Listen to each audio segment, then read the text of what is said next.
എന്റെ സുന്ദരി കുട്ടി, എന്നെ നീ ഇങ്ങനിട്ട് വലക്കരുത്. ആ പിശാശി മുകളിൽ കിടന്നുറങ്ങ. നീ എന്താ ഒന്നും മിണ്ടാത്തേ? കൊച്ചു കള്ളി, എന്തൊരു നാണ നിനക്ക്. നീ എന്റെ സുന്ദരിയല്ലേ? നീ ഇങ്ങനെ ചേർന്ന് നിന്നോ. നീ എന്റെ പൊന്നും കൂടല്ലേ? അമ്പടാ, വാതിലടച്ചിട്ടുണ്ട്. ഇതാ പരിപാടി ഇല്ലേ? ഈ വാതിലോട്ട് തുറക്കാൻ. സരോജിനി, വാതിൽ പൊളിക്കല്ലേ.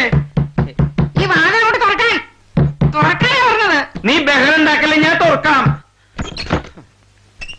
അത്രക്കായോ? നീ എന്തിനാ വാതിലടക്കണേ? എവിടെയാ അവള്? ആര്? ഇപ്പൊ നിങ്ങളോട് ഇവിടെ സംസാരിച്ചോണ്ട് നിന്നവള് എവിടെയാണ്? എന്റെ സരോജിനി, ഞാനേ MT-യുടെ 4 കെട്ടെന്നുള്ള നോവല് വായിക്കായിരുന്നു. വെറുതെ അല്ലാട്ടോ, അയാൾക്ക് ജ്ഞാനപീഠം എന്നുള്ള അവാർഡ് കിട്ടിയത്. എന്നിട്ട് നോവൽ എവിടെ? ഇപ്പൊ ഇവിടെ ഉണ്ടായിരുന്നല്ലോ. കഥാപാത്രങ്ങളൊക്കെ ജീവനുള്ളതാ, നടന്നു പോയിട്ടുണ്ടാവും. ആ പെണ്ണ് എവിടെയെന്നാ ചോദിച്ചത്? 4 കെട്ടിലെ പെണ്ണാ. 4 കെട്ടിലെ പെണ്ണല്ല, ഇപ്പൊ ഇവിടെ നിങ്ങളോട് സംസാരിച്ചോണ്ട് നിന്ന പെണ്ണ. തലയ്ക്ക് സുഖമില്ലാണ്ടായ ഞാനിപ്പോ എന്താ ചെയ്യാ? എന്താ മടി വെച്ചത്? എന്ത് മടി? എന്താ മടി വെച്ചത്? ആര് പറഞ്ഞു വെച്ചു? അമ്പലത്തിലെ പ്രസാദം കണ്ടു. എന്തോന്ന് വെച്ചു? അമ്പലത്തിലെ പ്രസാദം. അമ്പലത്തിലെ പ്രസാദം ഒളിച്ചു വെക്കണേ.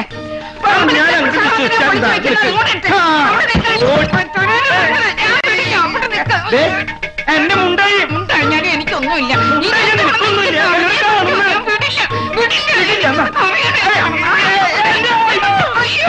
ഞാൻ പറഞ്ഞില്ലേ മുണ്ടഴിഞ്ഞു പോന്ന്.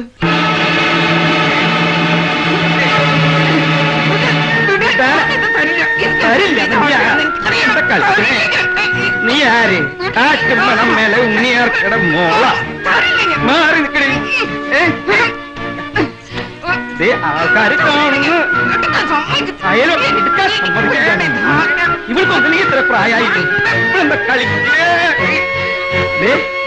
ബലം പിടി. മോളെ, നിന്റെ കുട്ടിക്കാലത്ത് നിന്നെ ഞാൻ തോളിലിട്ട് ആര്യങ്കാവിലെ വേദനാണ്. മോളെ, നിന്നെ ഞാൻ വളർത്തി വലുതാക്കി മഞ്ഞ പാവാടിയും മഞ്ഞ ബ്ലൗസും ഒക്കെ മേടിച്ചത് ഈ അച്ഛനല്ലേ? ഇടിയിലൊന്നും വലിയ കാര്യമുള്ള കാര്യമല്ല. കൊടുക്കരുത്,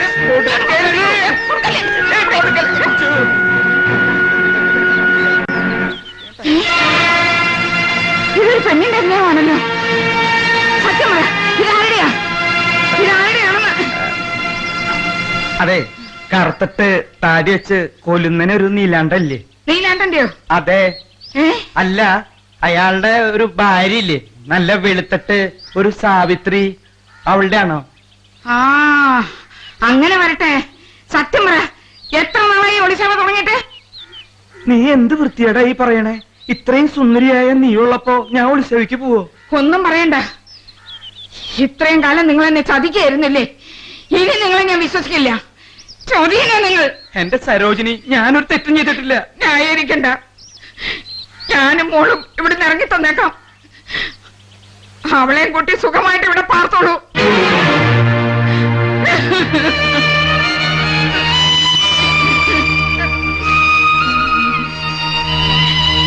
സരോജിനി, ഞാൻ പറയുന്നു, നീ ഒന്ന് കേക്ക്. തൊട്ടുപോരുത് തന്നെ. പടി. അവള് വരുന്നിടം വരെ ഇതും കെട്ടിപ്പിടിച്ചോണ്ടിരുന്നു.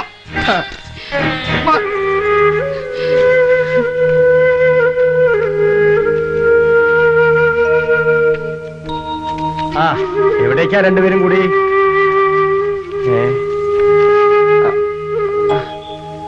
പോക്ക് കണ്ടിട്ട് അത്ര സുഖാവണില്ലല്ലോ. അവരെങ്ങോട്ടാ പോയത്? അവള് പോട്ടടോ, പോയി തൊലയട്ടെ. ഭഗവാനെ, നിങ്ങൾ വഴക്കിട്ടോ? വഴക്കിട്ടു, പിരിഞ്ഞു. എന്താ തനിക്ക് സങ്കടമുണ്ടോ? ഉണ്ട്, സങ്കടം ഉണ്ട്. സങ്കടം ഉണ്ടെങ്കിൽ അവളുടെ കണ്ണീരൊപ്പിടൂ. രാവുണ്ണി, തനിക്ക് എന്താ പറ്റിയത്? എനിക്ക് എന്നെ തന്നെ നിയന്ത്രിക്കാൻ പറ്റാത്ത സമയ. ദയവ് ഇതൊന്ന് പോടോ.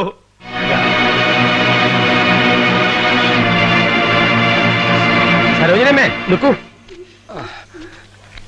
എന്താ അവിവേകായി കാണിക്കുന്നത്? അവിവേകം കാണിച്ച ഞാനല്ല, അങ്ങേരാ. അതിനിപ്പോ എന്താ ഉണ്ടായത്? എന്താ ഉണ്ടായതെന്നോ? വയസ്സാം കാലത്ത് ഒളിസേവ തുടങ്ങിയിരിക്കുന്നു. ഒളിസേവയോ? എനിക്കൊന്നും മനസ്സിലാകുന്നില്ല, വ്യക്തമായിട്ട് പറയൂ. നീലാണ്ടന്റെ ഭാര്യയായിട്ട് ബന്ധം കൂടിയിരിക്കുക. ഇതെങ്ങനെ ഞാൻ സഹിക്കും? മാഷ് എന്നെ പറ. സാവിത്രിയായിട്ട് രാവുണ്ണിക്ക് ബന്ധം? എനിക്ക് വിശ്വസിക്കാൻ പറ്റുന്നില്ല. ഞാൻ എന്റെ കണ്ണുകൊണ്ട് കണ്ടതാ. ആ ശവത്തിന്റെ അരിഞ്ഞാണോ മടി വെച്ച് പൂജിച്ചോണ്ടിരിക്കുക. നാണോ മനമില്ലാത്ത മനുഷ്യൻ. ഇനിയിപ്പോ എന്താ ചെയ്യാ? ഒന്നും ചെയ്യണ്ട, ഞാനും എന്റെ മോളും പോവാ. സരോജിനി, അവൻ എന്തോ പൊട്ടത്തരം കാണിച്ചു എന്ന് വെച്ച് നിങ്ങൾ ഇങ്ങനെ എടുത്തിയാടിയാലോ? മകളുടെ ഭാവി നോക്കണ്ടേ? എന്നെ വേണ്ടാത്തടത്ത് ഞാൻ എന്തിനാ മാഷ അവിടെ? വേണം, സരോജിനി അവിടെ വേണം. എന്നാലേ അവനെ പിടിച്ചപിടിയാലെ കൊണ്ടുവരാൻ പറ്റും. ശരിയാവില്ല മാഷെ, ഇത് കൈവശം. എന്ത് വിഷമായിരുന്നാലും അതിനൊരു മറുമരുന്നില്ലേ? പോകൂ, നിങ്ങൾ വീട്ടിലേക്ക് പോകും.